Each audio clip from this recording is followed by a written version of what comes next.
আসসালামু আলাইকুম, welcome to Urmi's kitchen. সবাই কেমন আছেন? নিশ্চয়ই ভালো আছেন। আল্লাহর রহমতে আমরাও ভালো আছি। আজ বানিয়েছি হোমমেড সস।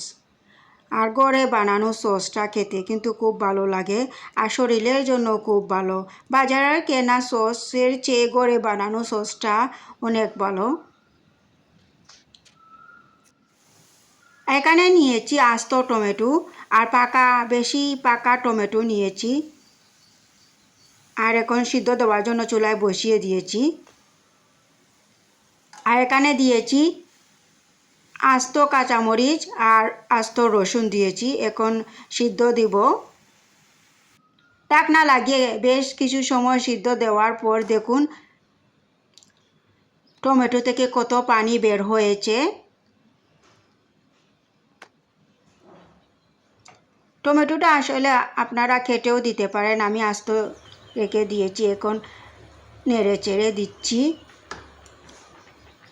আর বেশ কিছু সময় জাল দেওয়ার পর দেখুন টমেটোর পানিটা অনেকটা শুকিয়ে গিয়েছে। এখন একটা আলু মেশার দিয়ে আমি মেশ করে নিচ্ছি, টমেটোকে ভেঙে নিচ্ছি।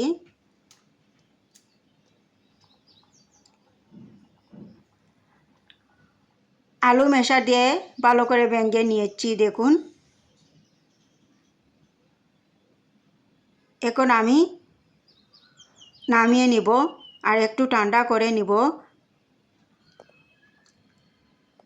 যখন একটু ঠান্ডা হয়ে গিয়েছে এখন আমি একটা স্ট্রেনারে নিয়েছি, নিয়ে চেকে নিচ্ছি।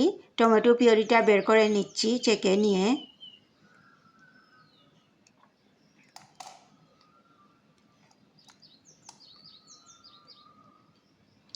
দেখুন টমেটো পিউরিটা বের করে নিয়েছি চেকে নিয়ে। আর দেখুন কালারটা কত সুন্দর হয়েছে, ন্যাচারাল একটা কালার। এখন সস বানাবো। এখন চুলায় পাতিল বসিয়ে দিয়েছি আর পাতিলটা গরম হয়ে গিয়েছে। এখন দিয়ে দিব একটু সরিষার তেল। আমি সরিষার তেল দিয়েছি আর তেলটা গরম হয়ে গিয়েছে। আর টমেটো পিউরিটাও দিয়ে দিয়েছি। এখন নেড়ে চেড়ে দিচ্ছি।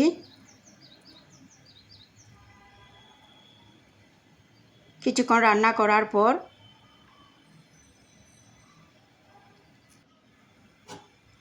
এখানে দিয়েছি 1 চামচ মরিচের গুঁড়া আর স্বাদ অনুযায়ী লবণ দিয়েছি, দিয়ে নেড়ে চেড়ে দিচ্ছি।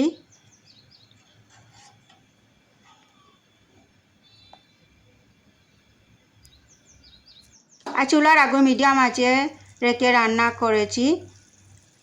আর কিছুক্ষণ রান্না করার পর দেখুন আস্তে আস্তে এই পিউরিটা ঘন হয়ে যাচ্ছে। আর নেড়ে চেড়ে দিয়েছি কিছুক্ষণ পর পর, নাহলে নিচের দিকে লেগে যাবে।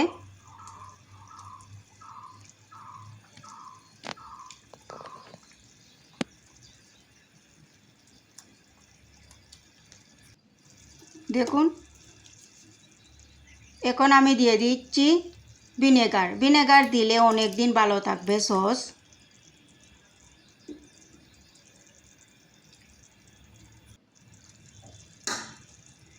এখন আবার ভিনেগার দিয়ে নেড়ে চেড়ে দিচ্ছি। আর দেখুন আস্তে আস্তে কিন্তু ঘন হয়ে যাচ্ছে।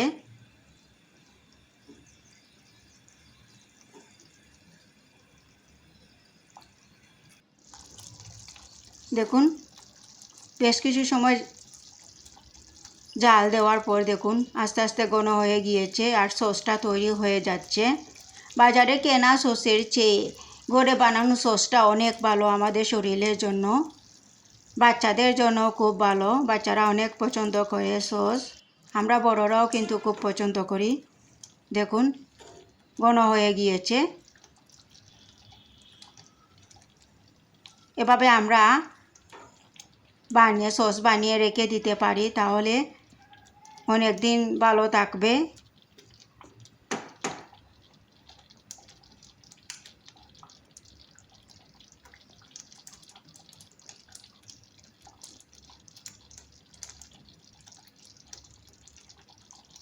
দেখুন আমার সস কিন্তু তৈরি হয়ে গিয়েছে। এখন আমি চুলাটা অফ করে নিব।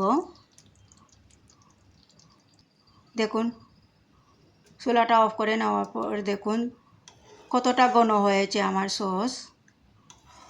আর কালারটাও কত সুন্দর হয়েছে, নেচারের কালার, এটার মধ্যে কোনো কালার দেওয়া হয়নি। আর দেখুন কতটা ঘন হয়েছে, আর খেতেও মাশাআল্লাহ খুব মজা হয়েছিল।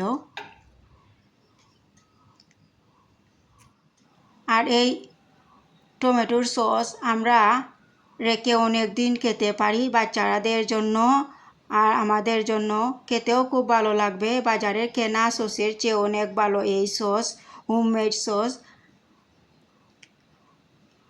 সবাই ভালো থাকবেন, আল্লাহ হাফিজ।